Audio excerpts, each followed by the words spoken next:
Olá, ouvinte! Você está no MIP Talks, uma produção do programa MIP Experience, iniciativa que visa transformar o manejo integrado de pragas na agricultura, através da adoção de tecnologias efetivas e baixo impacto ambiental, com benefícios que vão do campo à mesa do consumidor. Saiba mais em mipexperience.agr.br. Bem-vindos ao MIP Talks, uma realização do programa MIP Experience em videocast e podcast. Hoje eu estou recebendo aqui novamente o professor Pedro Yamamoto, o professor Santin Gravena, dois ícones aí, como eu disse no primeiro episódio, do manejo integrado de pragas.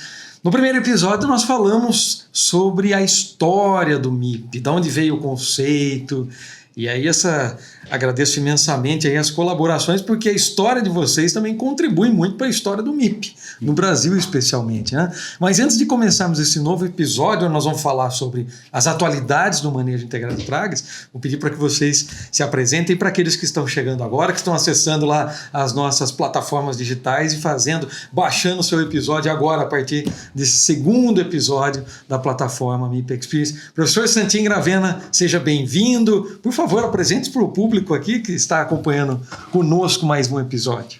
Eu queria, antes de mais nada, agradecer a oportunidade de juntar com o Pedro Yamamoto, que foi meu estagiário, meu aluno, lá na Unesp em Jaboticabal, onde eu cheguei em 1974, né, para dar início à minha carreira de professor, para valer mesmo, né, de entomologia, né? Uhum. Então, eu, naquele momento, estava estourando os desequilíbrios biológicos, né, na cultura do algodão e outras culturas, e me inspirou a iniciar uma bandeira de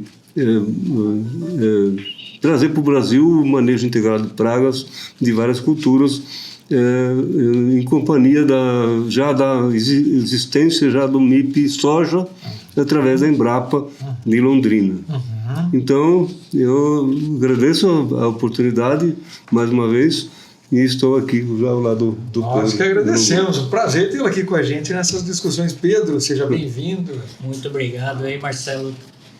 Olá, pessoal, eu sou Pedro Yamamoto, né, como o Marcelo falou. Sou professor hoje de manejo integrado de pragas, é minha área de especialização, minha área de estudo. Sou professor do Departamento de Entomologia e Carologia da Exalc-USP. Trabalhei com o professor Santin, como diz, desde a época da graduação, na empresa Gravena, depois foi Fundecitrus. E agora estou na Exalc, e minha linha sempre foi a questão de trabalhar com manejo integrado de pragas, né? Então tem uma história toda em base de um manejo integrado de pragas, né? Uhum. Bem-vindos. Vamos lá então, vamos continuar a nossa conversa, né, que iniciamos aí no primeiro episódio. Nós falamos sobre história, nós falamos sobre a arquitetura, né? Sobre a casinha, sobre engenharia civil também aqui, né? O alicerce, né? O monitoramento, os pragueiros ou inspetores de pragas, né? Inspetores de pragas. E agora eu queria avançar com vocês na atualidade, né? Tem várias questões hoje, nós já falamos, né, de muitas empresas entrando nesse cenário do controle biológico, trazendo novas tecnologias, sensores, aplicação com o uso de drones. Eu queria partir deste ponto com vocês, né? Veja bem, nós temos um ambiente extremamente que está ficando cada vez mais complexo, né? Se já era complexo, está ficando ainda mais. Quando nós falamos em MIP, Manejo Integrado de Pragas, a ideia é reorganizar todas essas tecnologias, ferramentas, né, com o professor Gravena puxando aí a questão das ferramentas novamente. Então, é reorganizar as táticas lá em campo para que elas possam ser utilizadas corretamente, no momento correto. Como é que você... Começar com Pedro. Pedro, como é que você vê essa situação? Como é que você vê esse ambiente? Tem acompanhado aí você em várias interações, também vários podcasts, webinar, enfim, sempre interagindo com essa questão das novas tecnologias que estão chegando. Como é que isso impacta o manejo integrado de pragas? Bom, Marcelo, eu acho que é um ponto interessante para a gente discutir. Por quê? Porque eu vejo que uma falha da academia, da ciência em relação ao manejo, em relação ao agricultor, é a gente aperfeiçoar essas ferramentas de monitoramento. Então, o que é a grande falha hoje? Por que o manejo não é tão empregado? Então, o Santi Gravino pode dar a opinião dele, mas uma das razões é o quê? É a falha ou os métodos de monitoramento eles serem ainda muito arcaicos e muitas vezes custosos. Por que eu estou falando isso? Porque eu quero chegar a um ponto as novas tecnologias auxiliando nesse ponto, né? Eu tenho estudado principalmente amostragem de praga usando diferentes ferramentas como câmeras e sensores hiperespectrais, uso de radar. Então, com o aperfeiçoamento dessas ferramentas, com certeza nós vamos ter uma adoção maior do MIP. E todas essas táticas dentro do manejo, ele vai ser melhor utilizado. Então, eu penso que, no futuro, a questão que vamos discutir depois, nível de controle e dano econômico, ele não tenha tanta importância, porque os controles eles vão ser muito mais assertivos e pontuais. Seja ele usando qualquer ferramenta que seja, qualquer tática que seja. Então, os sensores, a agricultura de precisão vai auxiliar muito isso, assim como o drone tem auxiliado muito hoje. É verdade. Então, hoje não se fala mais de uma pessoa liberando um inimigo natural. Exatamente. Lá. Hoje já é tudo, vamos dizer assim, mecanizado. Então, acho que esses sensores, essas tecnologias todas, acoplado com outras ferramentas aí de gerenciamento da fazenda, de controle de clima, chuva, umidade, isso aí vai auxiliar muito no manejo, né? Então, a gente tem muito ainda a crescer nessas novas tecnologias, mas isso aí é necessário. Nós vamos ter que ter essas ferramentas auxiliando para que a gente possa realmente fazer manejo e aplicar manejo. Porque como a expectativa é que os programas, a expectativa não, o correto é que os programas iniciem pelo monitoramento. Pelo monitoramento. E o monitoramento, em muitos momentos, principalmente nas grandes culturas, sempre foi uma barreira para o MIP. Correto? Acho que é isso. Né? Ou seja, essas ferramentas possibilitam resolver esse gap. Né? Porque antes do Santi, só queria pôr um ponto. Porque para que serve o monitoramento? É para a gente definir 3 coisas. Onde a praga está presente, quando a praga está presente e em que população a praga está presente. Então, a única forma da gente definir isso, por enquanto não inventar nenhuma bola de cristal, né? Uma bola aí para ler onde está a praga. Então, tem que fazer alguma coisa nesse sentido aí. Nós vamos ter que melhorar essas ferramentas aí. Isso aí. Não, a minha fala nesse sentido vai ser o seguinte. Eu respeito muito o que o Pedro está encarregado de fazer, eu acredito muito nisso. Tem que entrar na nova era da tecnologia, né? De sensoramento, né? Sensoramento. Só que eu fico pensando muito também nisso. É claro que eu não vou entrar nessa nova tecnologia, porque já tenho pouco tempo para trabalhar, né, nessa parte, né? Encarrego ele, né? Vai fazer isso. Mas, por outro lado, você falou muito bem agora no final da sua fala, vai ser muito difícil conciliar sensoramento com aquilo que a gente pensa de ecológico, né? De manejo ecológico. Porque na hora de fazer o monitoramento que todo mundo fala, né? Monitoramento por máquinas, por aparelhos e sistemas, né? Não vai conseguir identificar que numa população de ácaro tem um ácaro predador lá, né? Então, diferenciais. Eu ainda acredito muito na evolução dentro do sistema atual. E vai acompanhar toda a evolução do sensoriamento, né? Por quê? Porque uma das características do manejo ecológico é usar o nível de não ação, inaction level.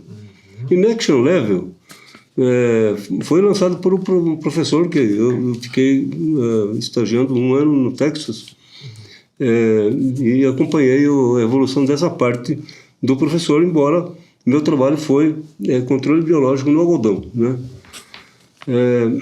Então, nessa parte aí, o inaction level está sendo usado aqui.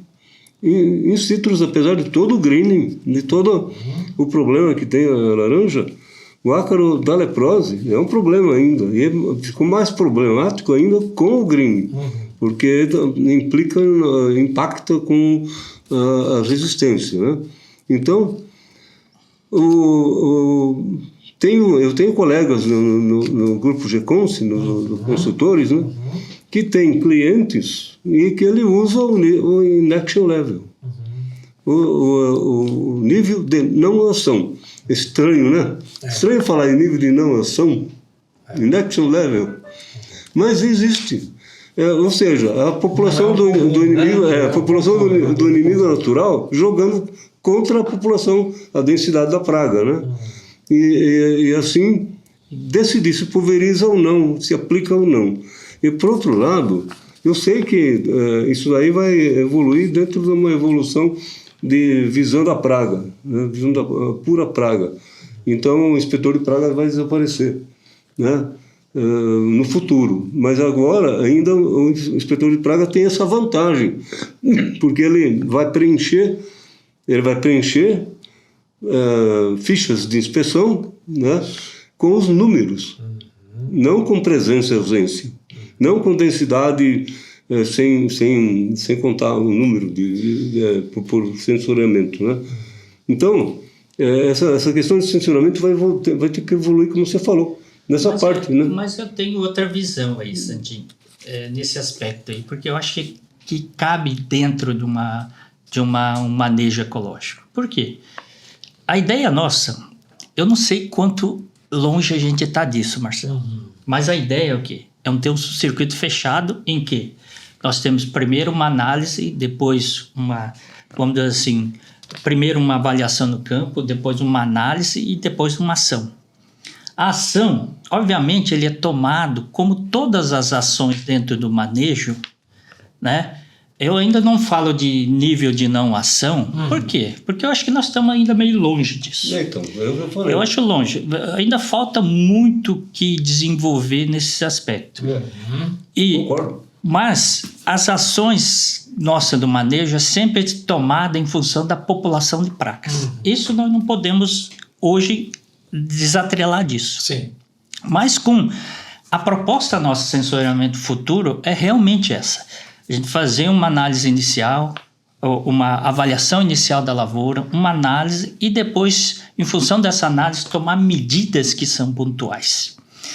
Porque eu falo que talvez lá no futuro, essa questão de nível de dano econômico e nível de controle, ele não vai ser tão importante. Porque nós estamos iniciando o controle no início da infestação de maneira pontual. Então nós não vamos esperar um nível de controle. Precisão. Isso já existe, inclusive. A nossa ideia principal é usar essas ferramentas um pouquinho mais assertivas. Que a gente vai dizer, é ataque de praga tal, a praga de praga tal, praga tal. Então, se a praga tal, podemos usar, por exemplo, um ácaro, deu reboleiro de ácaro, um ácaro predador. Exato. Podemos usar um fungo ursutela. Vai lá, um fungo outro e tal. Então, a ideia, pensando em agricultura precisão, como uma ferramenta do manejo, é nesse sentido. Né? A gente ser mais assertivo, mais pontual e muito mais restritivo. Eu não sou contra isso, não. Sou favorável. Só que, no momento, nós estamos praticando. Praticando o nível de inovação. Então, a partir do nível de inovação que já está sendo utilizado, baseado no que eu apresentei, a proporção de praga e inimigo natural, a relação praga e inimigo natural, um predador para cada 2 leprose. O produtor, o consultor já definiu isso daí baseado no meu número. e não pulverizou. Então vai para a próxima inspeção. Agora, essas novas ferramentas também estão sendo desenvolvidas com todo esse conhecimento que foi gerado previamente. Né? Nessa questão do uso de ácaros predadores, né, para controle de ácaros, olha que interessante. Nós estamos falando da possibilidade de se aplicar. E você tem um agente. A possibilidade de se utilizar o controle biológico, esse macrobiológico, em grandes áreas. Por quê? Você sobrevoa essas áreas de algodão, por exemplo, né, com drones, faz a leitura com infravermelho, a partir da emissão dos ataques, né, é possível, existem alguns projetos, inclusive via FAPESP, que detectam, né, de pequenas empresas de cunho tecnológico, que detectam lá, por conta do infravermelho, reboleiras do ácaro. E a partir dessas reboleiras você pode vir com o drone e aplicar exatamente naquele ponto. Com ácaro predador ou com outra tecnologia. Aplicamos com drone a vespinha. Então, o tricograma é utilizado amplamente. Exatamente. Eu faço isso pessoalmente. Então, esse o ponto, né? Essas tecnologias já funcionam, né? Já funciona. Ainda tem pontos para serem trabalhados assim. Eu acho que essa questão da evolução contínua ela é muito importante, né? Trabalharmos sabendo que nós vamos ter que sempre evoluir, né? E crescer. E graças a Exalc, porque o Parra, sem dúvida, que convidou ele para trabalhar na Exalc. É verdade. Foi um pouco de lembrança aqui, né? Vamos dizer, dos objetivos do projeto Spark Bio é realmente isso, encontrar novas. O que é o Spark Bio? Acho que é legal dizer, podemos falar. Bom, pessoal, eu acho que algumas pessoas já conhecem, mas o Spark Bio é um centro de engenharia vamos dizer, as mantenedoras da empresa, junto com a FAPESP, e é sempre sediado num órgão público. No nosso caso, o Spark Bio é sediado na Exalc. Então, nosso professor de departamento de entomologia, constituindo um grupo, né, para estudar. Obviamente, tem vários outros pesquisadores de outras instituições do Estado e fora do Estado também, né, inclusive alguns assessores internacionais. E o objetivo é o quê? Encontrar novas ferramentas, novas opções de agentes de controle biológico, tanto na linha do macro como na linha do MIP, desenvolver o manejo usando esses agentes, desenvolver diferentes métodos da gente aplicar isso. Então, isso tudo faz parte desse projeto, né? Desse grande centro. Inclusive, para combater o bicho-furão, eles estão desenvolvendo, acho que é no Spark Bio, uma outra espécie mais eficiente do que a atual. A Preciosum, né, está substituída pela a topovirilha. A topovirilha. Então tem vários agentes estudando, não só macro, mas micros também. Então, isso para quê? Para aumentar as opções de agente de controle biológico. Isso aí vai estar de encontro ao que nós precisamos dentro do manejo. E aí os biológicos eles passam, né, de um controle alternativo para um controle que de fato uma estratégia que é atual, presente no campo. Já não é. Eu me lembro aí de participar de eventos há 10, 20 anos atrás, né? Nós trabalhamos com controle biológico há algum tempo já, né? E falasse pouco, né, da aplicação e muito mais no controle biológico natural. Hoje as coisas estão invertendo. Nós estamos falando mais da aplicação e, óbvio, favorecendo o controle biológico natural também. Eu queria puxar essa questão da integração, né, que você me deu o gancho a partir do Spark Bio, para falar também do programa MIP Experience, né, que nós estamos aqui, né, discutindo. A ideia é essa, né, trazer os diferentes agentes dentro de toda a cadeia do agronegócio, da pesquisa, desenvolvimento, como nós estamos aqui. Não esqueça do sistema Lean. Nós vamos chegar nisso. Professor. É exatamente aí que eu queria chegar. Na questão da extensão, da indústria, né, do produtor rural, que faz parte dessa cadeia, né, não podemos deixar de fora o varejo. Né, quer dizer, integrando forças para que o MIP, de fato, seja aplicado em campo.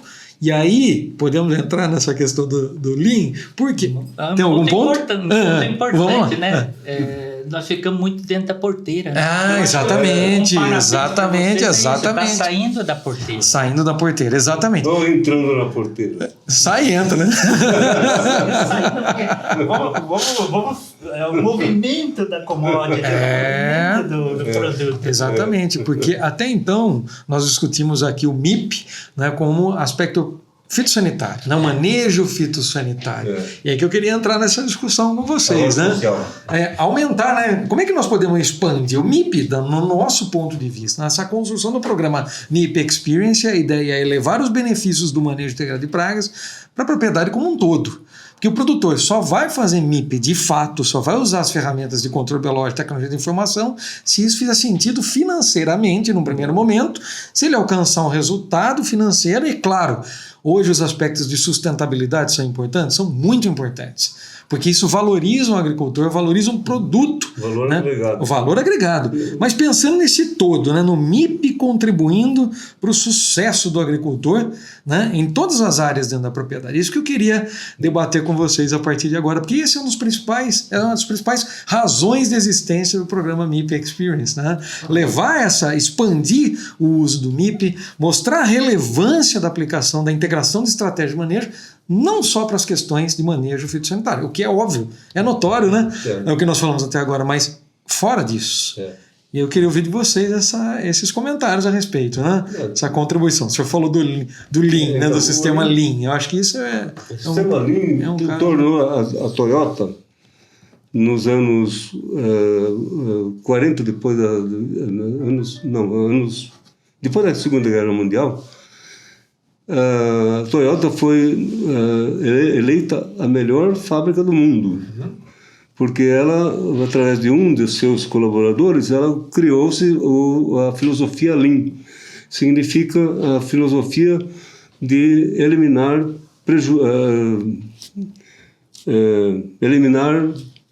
como que eu falei? Prejuízo, não, desperdícios. Tem todo um sistema. Um sistema de produção de lavoura é eliminar desperdícios. E o Lean, em inglês, significa enxuto. Então, a produção enxuta. Significa também relação humana.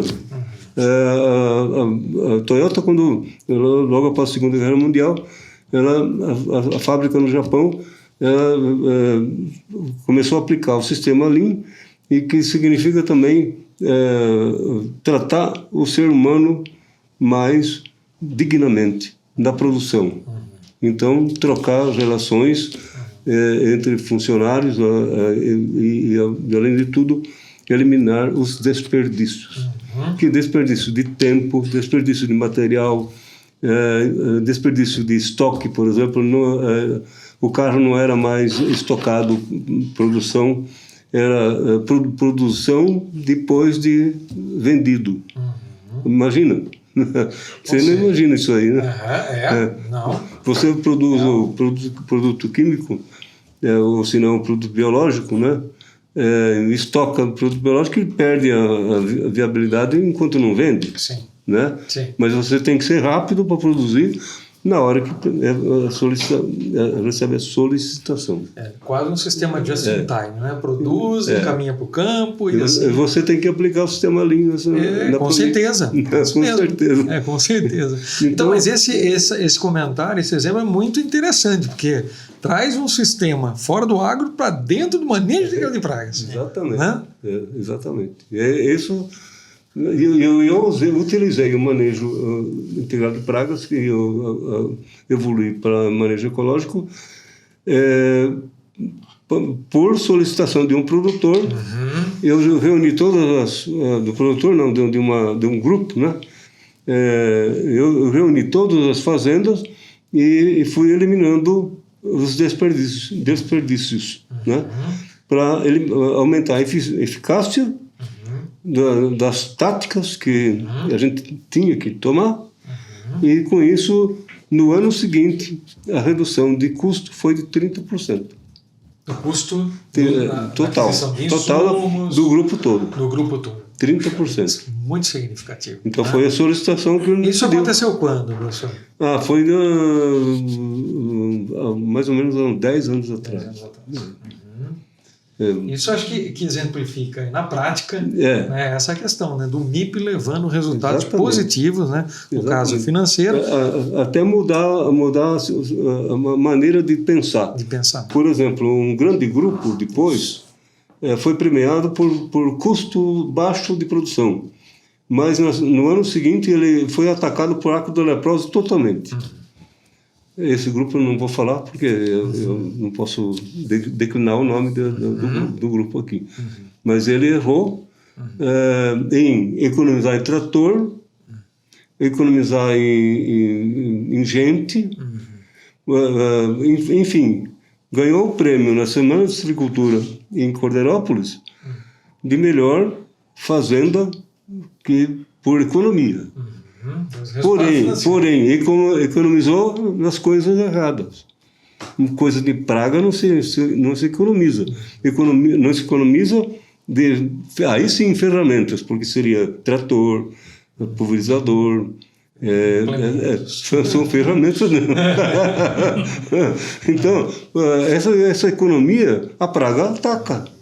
Então aconteceu isso aí. Olha que interessante, o MIP trazendo resultado financeiro, mas também tem as questões sociais. Sim, com certeza. Eu acho que um ponto interessante que a gente tem que discutir aqui também é a questão de... A gente fala em MIP, eu e o Santinho somos entomologista, você tem uma formação em entomologia também. A gente fica se atém muito à questão de pragas, né?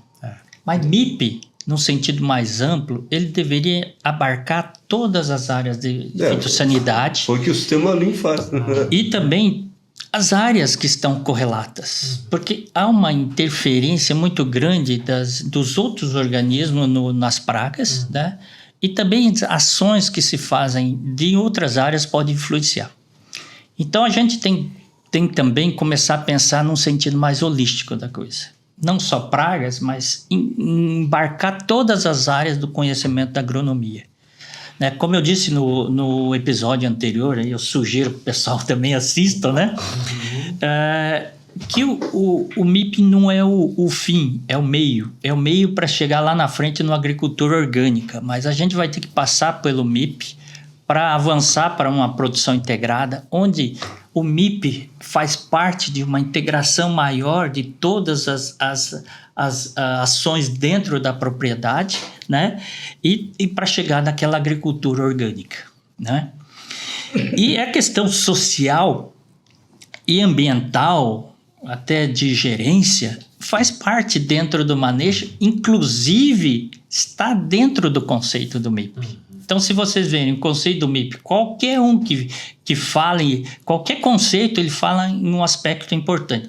Manter as pragas abaixo do nível de dano econômico.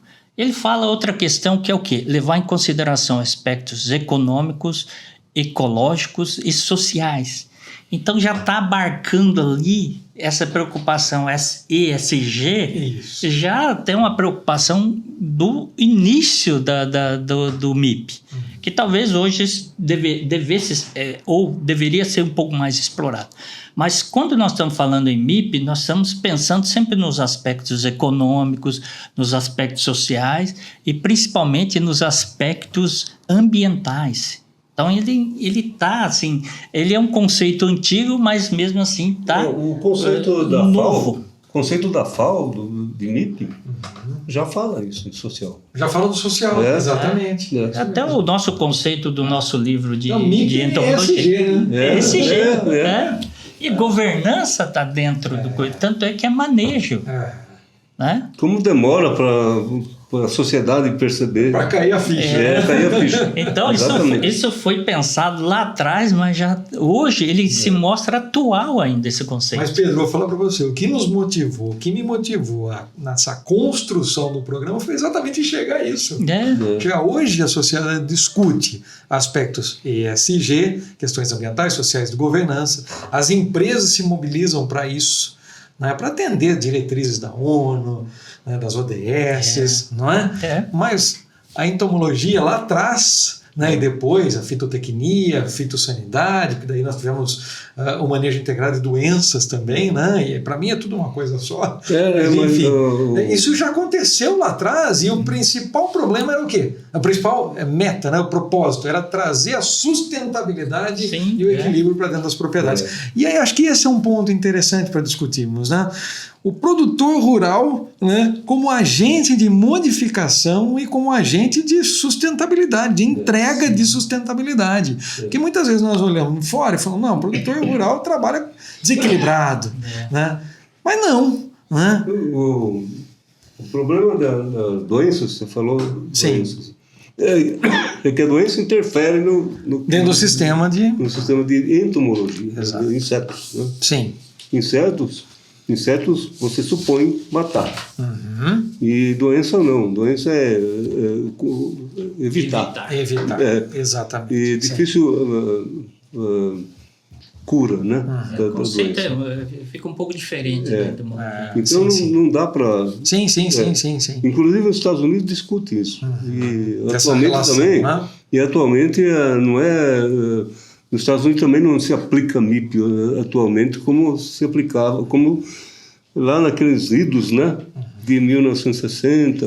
Mas eu acho que uma coisa interessante, só um parênteses, o professor Parra falou numa última live que nós tivemos, que o americano escreve livro para os outros ler, mas não aplica nada. Não faz nada. Ele falou isso?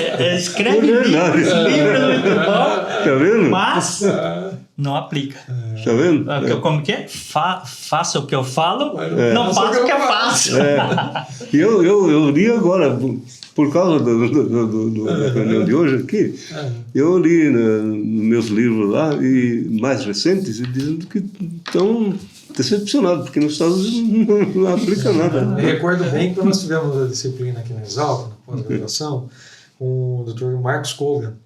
Um curso especial, ele deu um curso especial aqui. O Kogan é um dos autores aqui. Um dos autores, exatamente. Ele veio para cá e tivemos um curso. E uma discussão que não teve final foi exatamente essa. Né? Pragas, doenças, como conciliar as coisas. Exatamente. Enfim, mas é isso. Um ponto importante, já indo finalmente aqui desse segundo episódio, é uma pena, viu? Porque teríamos novamente, né? Como disse no primeiro, daria para conversar meses aqui, né? Mas um ponto importante, falando da atualidade e pensando em transformar de fato, né? Eu não sei se eu posso usar modernizar, revitalizar, trazer o MIP para o centro das discussões, mas da forma como tem que ser, né? Além do manejo sanitário e futuro. Futuro, presente e futuro. Vamos pensar, nós falamos aqui, eu citei essa questão da cadeia do agronegócio. Como é que poderíamos amplificar, né? Todo esse trabalho? Será que uma política pública poderia caber dentro desse tipo de discussão? Poderia ativar e nos ajudar ainda mais na promoção do manejo integrado de pragas? Na Europa tem alguns países que estão obrigando o produtor a fazer MIP, sistema de MIP. Na Europa, eu não sei, a Holanda não, porque a Holanda está uma bagunça, né? De protestos lá no nova política. Mas aqui no Brasil, será que caberia essa questão ligada talvez ao Ministério, à política pública ou uma política governamental, na verdade? Olha, eu acho que essa questão política pública hoje está se discutindo muito, mas eu acho que cabe aí sim. E principalmente para pequenos e médios produtores. E talvez explorar um pouco mais esses pequenos e médios que talvez pudesse fazer com maior afinco o MIP. Mas não independente. Mais fácil. Independente em grandes áreas ou não. Mas eu acho que algum selo, algum benefício poderia ser dado ao produtor. Não sei se isso vai existir, mas alguma coisa, um reconhecimento pela sua produção, como se fosse um selo de agricultura orgânica, né? Sim. Um selo de MIP. Eu acho que isso aí colabora.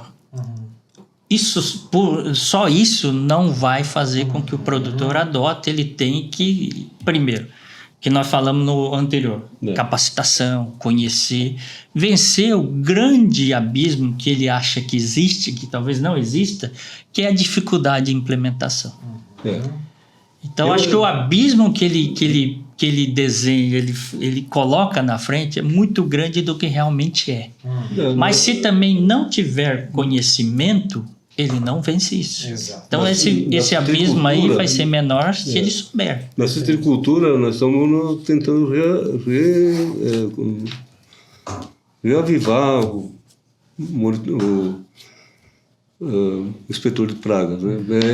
Resgatar a função do inspetor de pragas em função do greening. Porque o greening é a chamada tolerância zero ao psilídeo.